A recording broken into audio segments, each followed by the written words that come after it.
How's it going? Welcome back, my wonderful wise ones, to a fantastic video today. I'm very excited to talk about Silent Hill F. Now, I recently made a video just before talking about how insane this game is. I don't think many people are ready for the absolute horrors that are about to await them, to be honest, with Silent Hill F.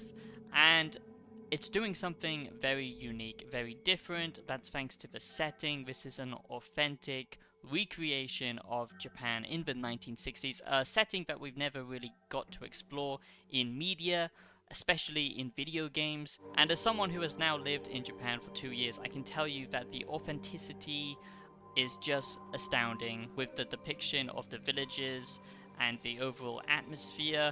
Also, I just love this little bit of juiciness that modern media just has to do now, which is very, very disappointing. What? Let's take a quick read, shall we? Because I'm about to get historic over here with my nata. Yes, this is a nata, by the way. This is what you will be using in Silent Hill F to slice and dice. But okay, the nata is used for chopping down simple, rice and food and wood. Very useful for camping. Okay, so I'm a perfectly sane person, don't worry about it. I do love the accuracy that they're depicting in this game with the weapons, no guns, none of that stuff. Although a little bit stupid thing is I doubt this is going to break that easy. But in the game, of course, it does have durability. But let's just have a quick read about this, shall we? This game contains depictions of gender discrimination. Oh god. Are you serious? I'm sure the Western audience will come together, united, and have a great constructive conversation about this, find some middle ground. Yeah, that's what's gonna happen. Child abuse, bullying, drug-induced hallucinations, torture, and graphic violence. This game is set in Japan in the 1960s. Wow, so you mean it's actually not in modern day times, and it's a transformative artwork? It's media depicting a historic time, and that historic time is different from our own time? Are you serious? So it's made in the 1960s and contains depictions based on the customs and culture of that time. Wow. These depictions do not reflect the opinions or values of the developers or any individuals. Oh no, we can't have that, can we, involved. If you feel uncomfortable at any point playing, please take a break. Please go into the corner, grab yourself a blanket, grab yourself some hot chocolates and marshmallows, do whatever you need to do to relax. This is modern day culture, we can't judge anyone. If you want to shove the bag of marshmallows into your rectum, that's okay. If that's your calming procedure, it's okay.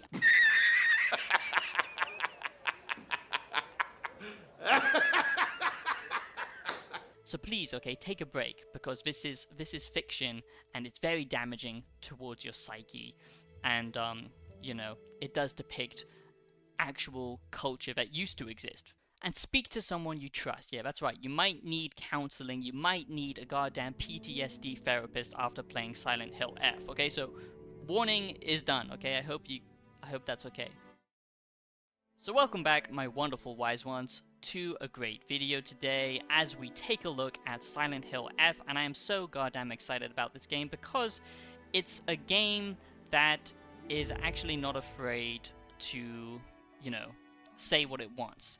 Silent Hill games have always been deep, narrative-driven games. They always have some kind of philosophical essence to them, which I find very profound and great, and I think more video games should try and cater to deeper storytelling instead of this kind of hollow narrative, cinematic trash that we get in a lot of big AAA games, okay? Silent Hill 2, for example, examines trauma of, your past self, your identity, all of that kind of stuff. For me, this game is dealing with the idea of slave morality. Nietzsche kind of talked about this and how you basically need to break free to self-actualize and, reach higher levels of morality. That way, if people start examining themselves, reaching for something greater, within virtue ethics, we can actually come together as a unified culture. That's my own personal bias and my own takes on this game, but I'm sure everyone will find different meaning in this. But it does deal with a lot of interesting topics around, identity as well, especially gender discrimination back in the 1960s, and cultural shifts in Japan, which I think is very interesting because this is, when Japan started to become a little bit westernized.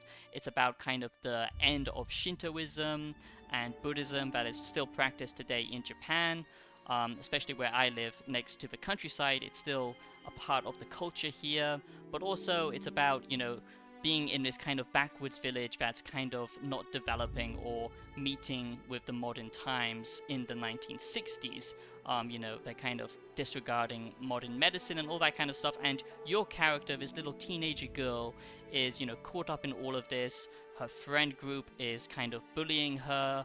And it's a very interesting dynamic of, where she fits in this kind of little community. And the best thing about Silent Hill F is it's written by a goddamn genius, okay? So the writer of this is the same person who created the When They Cry series, okay? Which is like a graphic novel or manga, whatever you want to call it. There was an anime, I think, as well, on it. And I think there's even some visual novel games as well. And the best thing about this type of horror is not traditional Western horror, filled with jump scares.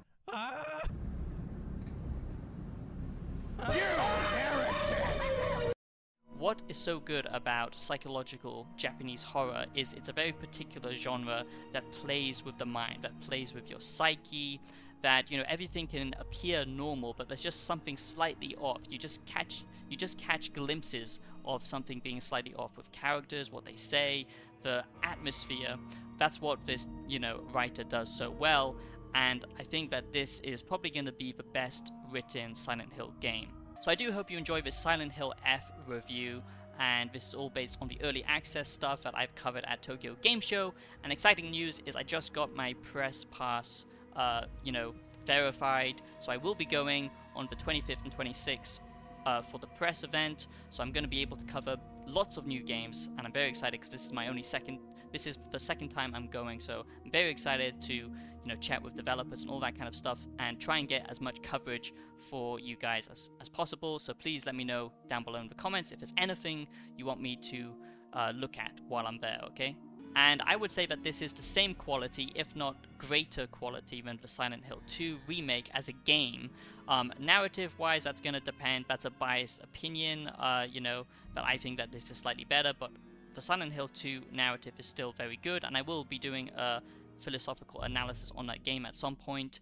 But of course, that's a classic, a legend for a reason. But I think this does have the potential to reach that status, many years later. From what I've seen so far, I can't say from everything. Maybe it gets really bad later. I don't know.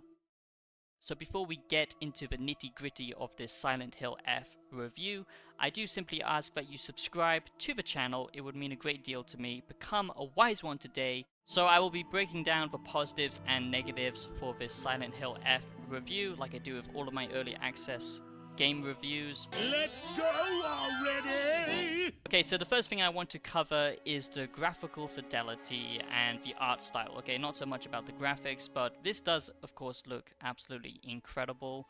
And there's a big point I just want to make, and do check out my last video as I talk about the kind of drama discussion around this game, and just go into kind of a greater overview of the topic of this game. But this is running on Unreal Engine 5, and like most of you, I hope, you're also not a fan of Unreal Engine 5. I think it does lead to a lot of games looking very similar because of the engine that they use. Everything has a slight kind of washed out look to it, and you can create great atmospheres by using the tools that Unreal Engine 5 does have. But the problem with this, and Borderlands 4 is the prime example of this right now, and the goddamn CEO, who's gone completely insane, basically, highlights this very well, is it has problems, okay? This is basically a bloat engine. And what I mean by that is graphics have peaked. They peaked a long time ago, and the only way that, gaming companies like Nvidia and stuff like that can keep selling you new hardware is by making games more and more taxing. That's why we're relying on AI upscaling and all this kind of stuff. But I'm not going to bore you. We want to talk about the game. But the point is, Unreal Engine 5 stutters like a goddamn, like me, okay? It stutters a lot. It stutters just as bad as Elon Musk. Also, it's just heavy for the sake of being heavy, but we have seen that some games can utilize this engine well, and I'm glad to report that it just shows you if the developers are being narcissistic assholes, okay, and they're saying, no, it's your hardware that's the problem, our game is flawless, that's not true, okay, because you can run at 60 FPS smoothly on Unreal Engine 5 if you optimize it correctly. Games have done this, and this is one of them. Are you serious? Now, the greater point I want to make about the art style is it's just fantastic, okay? The attention to detail here is amazing. When you go into these old-fashioned, buildings and houses, it feels very authentic. It does really feel like you're entering, a traditional Japanese town with the tatamis and, the sliding doors, and everything is very authentic. It's very cluttered and detailed. The lighting in this is amazing. I really like the fog effects. That's what makes it feel very Silent Hill. And just for enemy designs in this, it's all based around the Japanese culture. So you get, things like twisted kami, oni, like spirits of Japanese mythology, twisted and come to life. So it's very cool stuff. And then it also has that, kind of schoolgirl aesthetic, that kind of anime horror of, this time period being kind of twisted, and that kind of school horror as well, which I just think it all comes together super well. And it just feels thematically very tight. So in Silent Hill F, you will be using weapons such as baseball bats, pipes, natas, or knives, or whatever you want to call them, okay? Different objects that you can pick up throughout the world. You can carry up to 3 of them at a time with you, but they will break, okay? They do have a life cycle, kind of like Breath of the Wild. Now, I've seen some people comparing this to Souls-like, which is absolutely ridiculous. This is not a Souls-like game. And what I love about this entry in Silent Hill, this Silent Hill F gameplay. What I love about this Silent Hill F gameplay is many times it doesn't actually encourage you to fight. It encourages you to run and use your brain more than anything else. To try and figure out a puzzle while there are enemies chasing you, to try and figure out a puzzle in a way that doesn't trigger other enemies around you and stuff like that, to use your spatial awareness and to play smartly, because you are not a powerhouse, okay? Some people have complained that the animation of, you hitting the enemies kind of stops too quickly, but it actually feels very weighty, I can tell you. It feels very weighty, very satisfying, but you aren't supposed to be super strong. You are a teenage Japanese schoolgirl, and they don't pack on much muscle, okay? So I like the fact that you're using these kind of just makeshift weapons, and they break, and there's no guns or anything like that. You have a dodge, you have a slow down focus meter that basically opens up for critical attacks and stuff like that. But if you focus for too long and you miss it, this can actually affect your what's it called? Not your mental health meter. But if you focus for too long and you miss your opportunity, this can actually affect your sanity meter. And this is a big part of this game, okay? So basically you have your sanity meter, you have your stamina, and then you have your health, okay? And if your sanity meter gets impacted, then this will affect your focus as well. And also, your stamina to some degree, because you will freeze in place. So it's not very good in a combat situation, of course. You do have things like dodges, which does feel kind of out of place, but at the same time you are a nimble, little schoolgirl, so it does make sense that you can dodge around. I'm not so sure about the parry stuff, but overall it's very simple. It's much like the Silent Hill 2 gameplay, where you're just whacking, doing, simple attacks or heavy attacks, and for the most part it works well. And then when you go into these dream state areas, you can have access to kind of more traditional weapons, and they don't break, and you will be facing harder enemies in these areas. Now, I'm not a big fan that they went with some kind of light RPG stuff. I don't think it really fits or it's necessary in a horror game like this. So basically, you have these little charms that give you a permanent buff throughout the game that you can choose to activate or not, and how you get them is sometimes you just come across them, but also you can actually convert some items, and then but also you can actually convert some items. So when you go to a shrine, and that's your kind of checkpoint area, your save point, you can actually convert some chosen items to different charms, and then these will give you a permanent buff. Okay, so it basically, it goes into that management system. It's not so much like Resident Evil where you have to manage tons of items, but you still do have to think, like, should I hold on to this item or should I convert it into a faith-based item, which will then give me a permanent, stat boost. So there is some gameplay elements where you have to actually think about stat bonuses and stuff like that, and to me it doesn't necessarily fit the theme so well, but it does make the gameplay slightly more interesting, I guess. So that's a kind of negative slash positive, I guess. But the overall combat, I would say, is a positive. It's very responsive, it feels good, you feel very underpowered, like I said, and it does actually encourage you to run in many instances, which I like in a horror game. Because I don't like to feel that I can just take on every single enemy, but otherwise it's kind of more action horror. But there is a lot of action in this, surprisingly. I thought it would be a little bit, more spaced out, but it does seem to be a lot of actual action in this game, which is good, but yeah, maybe it doesn't fit as well as it did in Silent Hill 2. Another small negative is the puzzles, okay? The puzzles, that's a great way to break up the gameplay. I think, they could do some more interesting stuff to break up the gameplay. It doesn't always have to be some puzzles, but I do like the, environmental storytelling, figuring out what's going on, finding items, and kind of piecing things together. That is good, but the actual puzzles themselves are very simplistic at times. They're not the most complicated, and I just think they could have integrated that a little bit better with some of the other gameplay elements. I do like that sometimes they do kind of interact puzzle elements with an actual combat situation where to get out of the combat situation you need to figure out the puzzle first, which is quite cool, but at times it does feel a little bit over simplistic, I would say. Another big positive is there's no HUD. I think more games need to do this. They need to actually respect gamers, that we don't need all of this clutter, we don't need yellow crap smeared all over the place. We can actually figure stuff out mostly for ourselves. It's kind of less hand-holdy. Your character does sometimes speak to herself, but it's not like annoying where she just blurts out what you should do next. Now, first of all, calm down, okay? I'm not comparing this to Souls at all, and I've already said in my last video that people who are saying this are just wrong, but they just, assume that because it's a lock-on, and the director has said that they took inspiration from more difficult action games, but it doesn't mean it's a Souls-like combat system.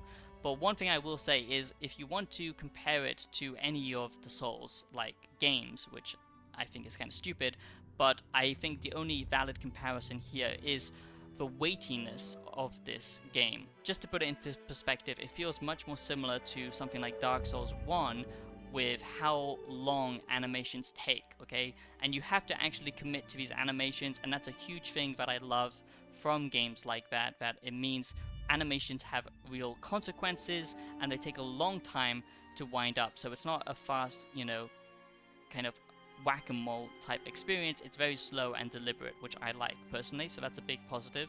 I also think that this game is great just, building up the narrative as gameplay progresses. It reminds me of, older games that had this attention to detail, like the classic Prince of Persia game. So as you progress through the story, your outfit gets kind of more and more dirty, more and more destroyed, and then by the end of it, you're kind of in rags. And you've transformed, and it visually tells you that you've transformed. I know it's not a big thing, but I just miss when games used to have that attention to detail, and this does have that, which I'm very just happy about, because as you go through the game, your outfit will kind of just degrade and get even more like just ripped and teared, and you will get more blooded. You will be more and more injured, and you go through. It makes you feel connected to the character with the story beats as well, like when she's experiencing some trauma, and when she's kind of overcoming certain aspects that kind of manifest in this kind of dimension of demons and stuff like that, and spirits. It's very interesting because you are basically experiencing her twisted psyche come to life. All of these thoughts and ideas manifest into a dark, twisted reality. I guess I could stretch it and give a bit of Plato analysis here if you want, and just say that, you know, the fact that you're dealing with manifested thoughts at times, it means that throughout this game, it's kind of warning you to be careful what you think, because what you think becomes who you are, and who you are becomes your actions. Now, I would say Silent Hill F is a scary game. Would I say it's as scary as something like Silent Hill 2? I do think Silent Hill F is a scary game, but I won't say it's as scary as, you know, Silent Hill 2, for example. I think it's more of an interesting psychological horror game.